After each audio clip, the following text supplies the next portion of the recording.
ରୋଗ ହୋଇଥାଏ ଆମରି ଦ୍ୱାରା ଏହାକୁ ଭୋଗିବାକୁ ପଡ଼େ ଜୀବନ ସାରା। ରୋଗର କାରଣ ଅନେକ ଥାଏ, ଏହାକୁ ଖୋଜିବା ବହୁ କଷ୍ଟକର ହୋଇଥାଏ। ଟାଇଫଏଡ୍ ରୋଗ ତାହାରି ନାମ, ଭାରି ସାଂଘାତିକ। ସାଲମୋନେଲା ଟାଇପିଂ ବ୍ୟାକ୍ଟେରିଆ ଦ୍ୱାରା ହୋଇଥାଏ ଏହି ରୋଗ। ଏହାକୁ ନିବାରଣ କରିବା ପାଇଁ ପ୍ରତିଷେଧ ନାମକ ଟୀକା ନେବା ଆପଣେ। ରୋଗ ନିବାରଣ ଆମେ କରିବା, ଦେଶକୁ ପ୍ରଗତି ପଥରେ ଆଗେଇ ନେବା। ଆସନ୍ତାକାଲି ପାଇଁ ଆଜିଠୁ ସାବଧାନ ହେବା, ରୋଗ ପ୍ରତି ଆମେ ସତର୍କ ରହିବା।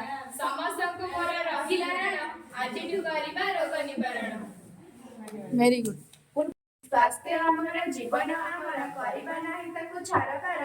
ଆମ ଶରୀରର ରୋଗ ପ୍ରତିରୋଧକ ଶକ୍ତି ହୁଏ ବିନାଶ, ଯେତେବେଳେ ରୋଗ ଆମ ଶରୀରକୁ କରେ ପ୍ରବେଶ। ରୋଗର ଉତ୍ପତ୍ତି, ନିର୍ଦ୍ଦିଷ୍ଟ ଅଙ୍ଗ ଓ ଟିସୁର ସମ୍ପୃକ୍ତି, ସେହି ରୋଗକୁ ବିନାଶ କରିବା ହୋଇ ଆମେ ଏକାଠି। ଜଳାନ୍ତକ ରୋଗ ଭାରି ଭୟଙ୍କର, କରିବା ଆମେ ତାର ନିବାରଣ।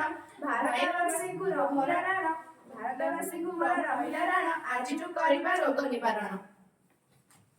Very good. ଆମେ ସଫା ରଖିବା, ରୋଗକୁ ଆମେ ନିୟନ୍ତ୍ରଣ କରିବା। ପରିବେଶ ଆମେ ସଫା ସୁତୁରା ରଖିବା, ଭବିଷ୍ୟତରେ ଆମେ ଖୁସିରେ ରହିବା। ରୋଗ ନିୟନ୍ତ୍ରଣ ଅଭିଯାନ ଚଳାଅ, ଗାଁ ସହର ବୁଲି ଲୋକଙ୍କୁ ବୁଝାଅ।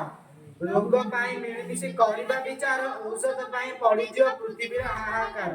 ଭାଇ ଭଉଣୀ କି ରହିଲା ରାଣ, ଆଜିଠୁ କରିବା ରୋଗ ନିବାରଣ।